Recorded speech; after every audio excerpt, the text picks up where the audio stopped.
Salam dan bahagia Bapak Ibu guru hebat di seluruh Indonesia. Perkenalkan, nama saya Dules Simajuntak.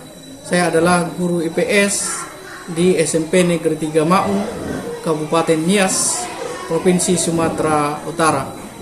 Saya juga adalah peserta apresiasi guru dan tenaga kependidikan dalam rangka menyambut Hari Guru Nasional tahun 2023 dengan kategori GTK dedikatif dan dengan judul karya pembelajaran berdiferensiasi pada mata pelajaran IPS di SMP Negeri 3 Mau.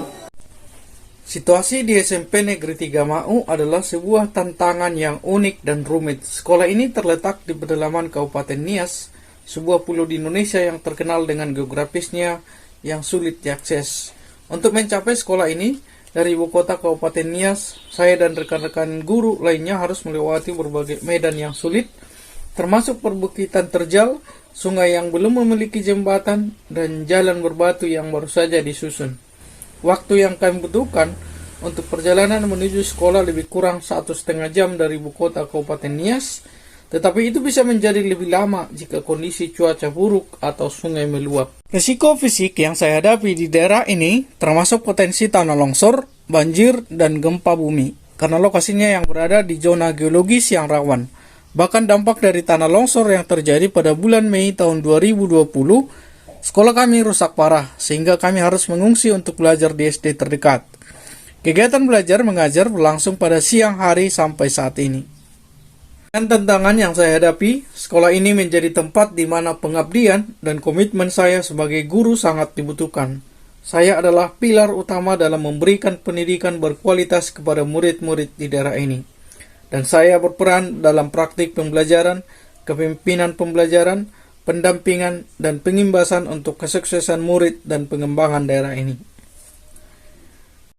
Tantangan yang saya hadapi sebagai seorang guru di daerah khusus dalam mencapai tujuan praktik baik pembelajaran, kepemimpinan pembelajaran, pendampingan, dan pengimbasan dalam mengimplementasikan kurikulum Merdeka adalah sebagai berikut. 1. Keterbatasan sumber daya, kualitas guru, keterlibatan orang tua dan masyarakat, kurangnya motivasi belajar murid, dan juga akses teknologi dan internet.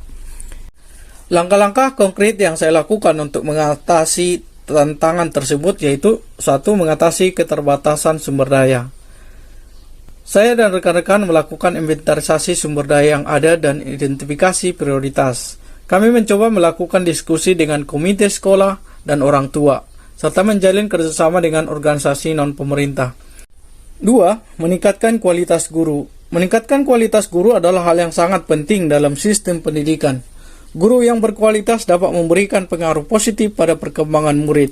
Strateginya dengan membagikan informasi-informasi pelatihan dan pengembangan guru secara berkala. Pembelajaran berdiferensiasi merupakan pendekatan dan pengajaran yang dirancang untuk memenuhi kebutuhan dan kemampuan beragam murid di dalam kelas. Tujuan utama dari pembelajaran berdiferensiasi adalah untuk memastikan bahwa setiap murid mendapatkan pengalaman belajar yang sesuai dengan kebutuhan belajarnya. Sebelumnya, saya tidak memperdulikan arti keberagaman pada murid, sehingga murid semua saya perlakukan sama. Tidak peduli apa kesukaan murid, bagaimana gaya belajar murid, atau apa yang membuat murid merasa nyaman di kelas.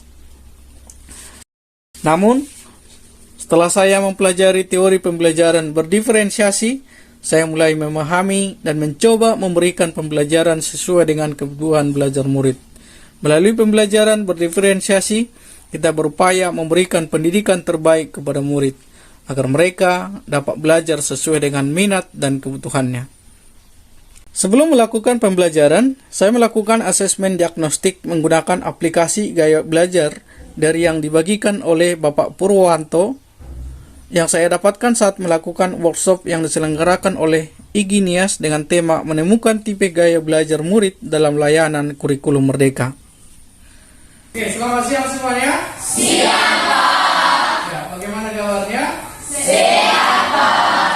Tuhan kalau sehat ya.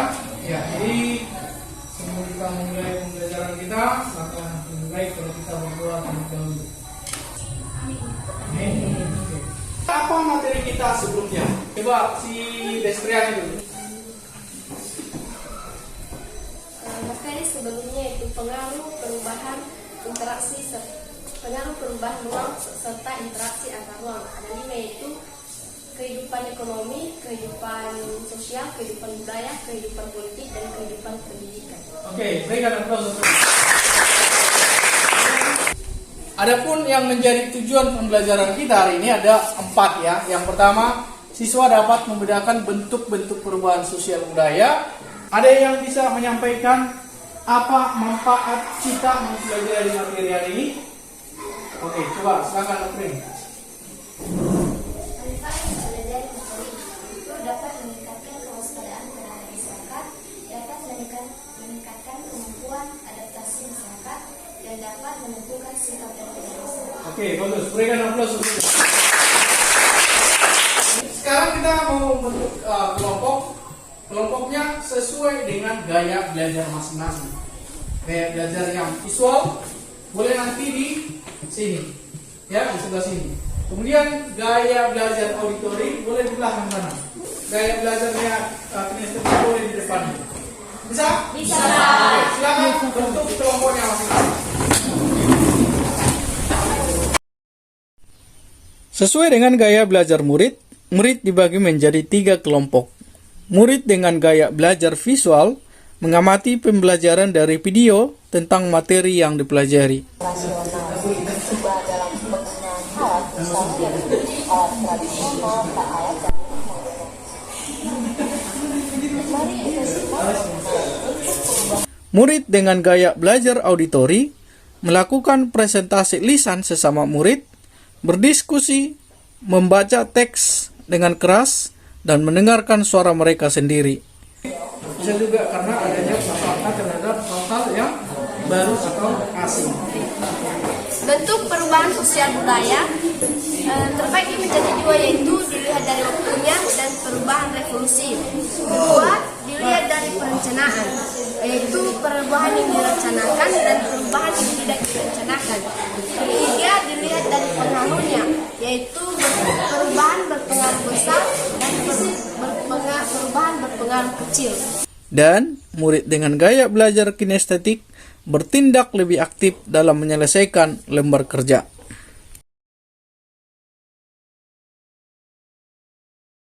Setelah murid berdiskusi, masing-masing kelompok gaya belajar visual, auditori, dan kinestetik mempresentasikan hasil diskusinya.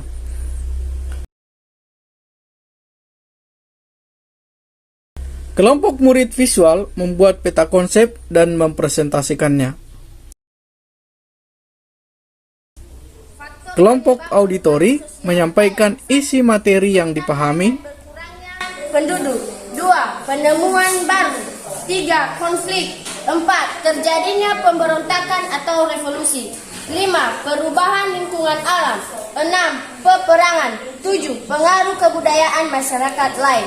Dan murid kinestetik menampilkan tarian khas daerah Nias, yaitu tari Maina.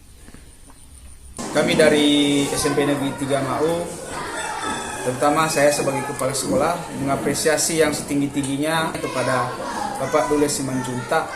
Dalam hal ini, dia telah melaksanakan survei gaya belajar terhadap siswa. Jadi, hal ini sangat bermanfaat ya, untuk menentukan gaya belajar apa yang cocok terhadap siswa.